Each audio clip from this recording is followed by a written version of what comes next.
Chapter 2. The tests begin after lunch. We sit at the long tables in the cafeteria, and the test administrators call 10 names at a time, one for each testing room. I sit next to Caleb and across from our neighbour Susan. Susan's father travels throughout the city for his job, so he has a car and drives her to and from school every day. He offered to drive us too, but as Caleb says, we prefer to leave later, and would not want to inconvenience him. Of course not.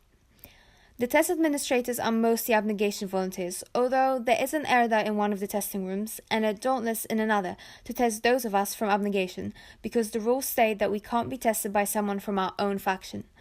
The rules also say that we can't prepare for the test in any way, so I don't know what to expect. My gaze drifts from Susan to the dauntless tables across the room.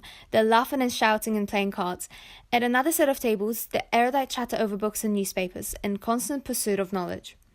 A group of Amity girls in yellow and red sits in a circle on the cafeteria floor, playing some kind of hand-slapping game involving a rhyming song. Every few minutes I hear chorus of laughter from them as someone is eliminated and has to sit in the center of the circle. At the table next to them, Kanda boys make wide gestures with their hands.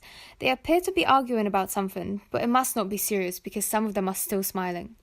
At the abnegation table, we sit quietly and wait. Faction customs dictate even idle behavior and supersede individual preference.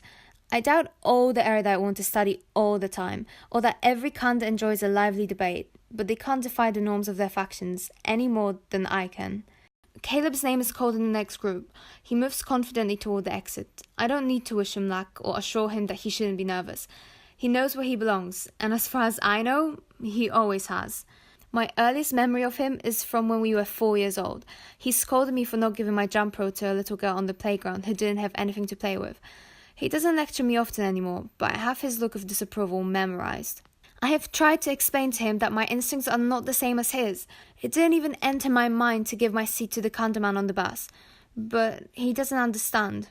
Just do what you're supposed to, he always says. It's that easy for him. It should be that easy for me too. My stomach wrenches. I close my eyes and keep them closed until 10 minutes later when Caleb sits down again. He's plaster pale. He pushes his palms along his legs like I do when I wipe off sweat, and when he brings them back, his fingers shake. I open my mouth to ask him something, but the words don't come. I'm not allowed to ask him about his results, and he's not allowed to tell me. An abnegation volunteer speaks the next round of names. 2 from Dauntless, 2 from Erudite, 2 from Amity, 2 from Kanda, and then... From abnegation, Susan Black and Beatrice Pryor. I get up because I'm supposed to, but if it were up to me, I would stay in my seat for the rest of time. I feel like there's a bubble in my chest that expands more by the second, threatening to break me apart from the inside. I follow Susan to the exit. The people I pass probably can't tell us apart. We wear the same clothes and we wear our blonde hair the same way. The only difference is that Susan might not feel like she's going to throw up, and from what I can tell, her hands aren't shaking so hard she has to clutch the hem of her shirt to steady them. Waiting for us outside the cafeteria is a row of 10 rooms. They're used only for the aptitude tests. I've never been in one before. Unlike the other rooms in the school, they're separated not by glass, but by mirrors. I watch myself, pale and terrified, walking toward one of the doors. Susan grins nervously at me as she walks into room 5, and I walk into room 6, where a dauntless woman waits for me. She's not as severe looking as the young dauntless I've seen.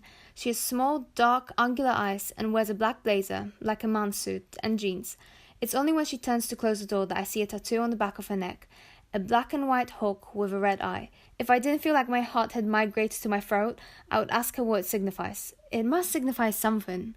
Mirrors cover the inner walls of the room. I can see my reflection from all angles.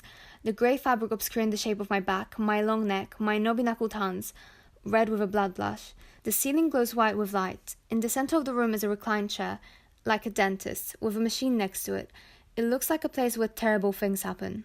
Don't worry, the woman says. It doesn't hurt. Her hair is black and straight, but in the light I see that it's streaked with grey. Have a seat and get comfortable, she says. My name is Tori. Clumsily I sit in the chair and recline, putting my head on the headrest. The lights hurt my eyes. Tori busies herself with the machine on my right.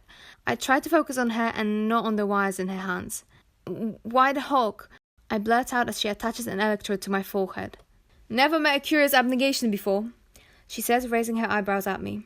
I shiver and goosebumps appear on my arms. My curiosity is a mistake, a betrayal of abnegation values. Humming a little, she presses another electrode to my forehead and explains. In some parts of the ancient world, hawks symbolize the sun. Back when I got this, I figured if I always had the sun on me, I wouldn't be afraid of the dark.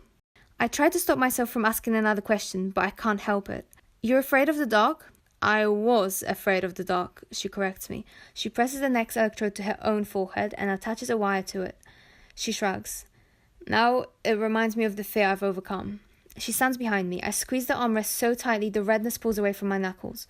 She tugs wires toward her, attaching them to me, to her, to the machine behind her. Then she passes me a vial of clear liquid. Drink this, she says. What is it? My throat feels swollen. I swallow hard. What's going to happen? Can't tell you that. Just trust me. I press air from my lungs and tip the contents of the vial into my mouth. My eyes close. When they open, an instant has passed, but I'm somewhere else. I stand in the school cafeteria again, but all the long tables are empty, and I see through the glass walls that it's snowing. On the table in front of me are 2 baskets. In one is a hunk of cheese, and in the other, a knife the length of my forearm. Behind me, a woman's voice says, "Choose!" "Why?" I ask. "Choose!" she repeats. I look over my shoulder, but no one's there. I turn back to the baskets. What will I do with them? "Choose!" she yells. When she screams at me, my fear disappears and stubbornness replaces it. I scowl and cross my arms. "Have it your way," she says. The baskets disappear. I hear a door squeak and turn to see who it is. I see not a who, but a what. A dog with a pointed nose stands a few yards away from me. It crouches low and creeps toward me, its lips peeling back from its white teeth. A growl gurgles from deep in its throat, and I see why the cheese would have come in handy. Or the knife. But it's too late now. I think about running, but the dog will be faster than me. I can't wrestle it to the ground. My head pounds. I have to make a decision. If I can jump over one of the tables and use it as a shield. No, I'm too short to jump over the tables and not strong enough to tip one over. The dog snarls, and I can almost feel the sound vibrating in my skull. My biology textbook said that dogs can smell fear because of a chemical secreted by human glands in a state of duress. The same chemical a dog's prey secretes. Smelling fear leads them to attack. The dog inches toward me, its nails scraping the floor. I can't run. I can't fight. Instead, I breathe in the smell of the dog's foul breath and try not to think about what it just ate. There are no whites in its eyes, just a black gleam. What else do I know about dogs? I shouldn't look it in the eye. That's a sign of aggression. I remember asking my father for a pet dog when I was young, and now, staring at the ground in front of the dog's paws, I can't remember why. It comes closer, still growling. If staring into its eyes is a sign of aggression, what's a sign of submission? My breath's loud but steady. I sink to my knees. The last thing I want to do is lie down on the ground in front of the dog, making its teeth level with my face. But it's the best option I have. I stretch my legs out behind me and lean on my elbows. The dog creeps closer and closer until I feel its warm breath on my face. My arms are shaking. It barks in my ear and I clench my teeth to keep from screaming. Something rough and wet touches my cheek. The dog's growling stops, and when I lift my head to look at it again, it's panting. It licked my face. I frown and sit on my heels. The dog props its paws up on my knees and licks my chin. I cringe, wiping the drool from my skin, and laugh. "You're not such a vicious beast, huh?" I get up slowly so I don't startle it, but it seems like a different animal than the one that faced me a few seconds ago. I stretch out a hand carefully so I can draw it back if I need to. The dog nudges my hand with its head. I'm suddenly glad I didn't pick up the knife. I blink, and when my eyes open, a child stands across the room wearing a white dress. She stretches out both hands and squeals, "Puppy!" As she runs toward the dog at my side, I open my mouth to warn her, but I'm too late. The dog turns. Instead of growling, it barks and snarls and snaps, and its muscles bunch up like cold wire. About to pounce. I don't think, I just jump. I hurl my body on top of the dog, wrapping my arms around its thick neck. My head hits the ground. The dog is gone, and so is the little girl.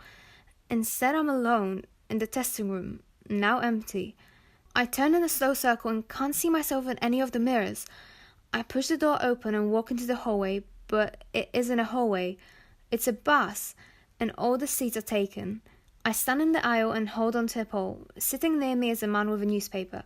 I can't see his face over the top of the paper, but I can see his hands. They're scarred, like he was burned, and they clench around the paper like he wants to crumple it. "Do you know this guy?" he asks. He taps the picture on the front page of the newspaper. The headline reads, "Brutal murderer finally apprehended." I stare at the word murderer. It's been a long time since I last read that word, but even its shape fills me with dread. In the picture beneath the headline is a young man with a plain face and a beard. I feel like I do know him, though I don't remember how, and at the same time, I feel like it would be a bad idea to tell the man that. Well? I hear anger in his voice. Do you? A bad idea. No, a very bad idea. My heart pounds and I clutch the pole to keep my hands from shaking, from giving me away. If I tell him I know the man from the article, something awful will happen to me. But I can convince him that I don't. I can clear my throat and shrug my shoulders. But that would be a lie.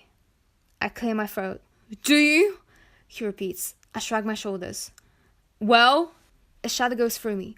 My fear is irrational. This is just a test. It isn't real.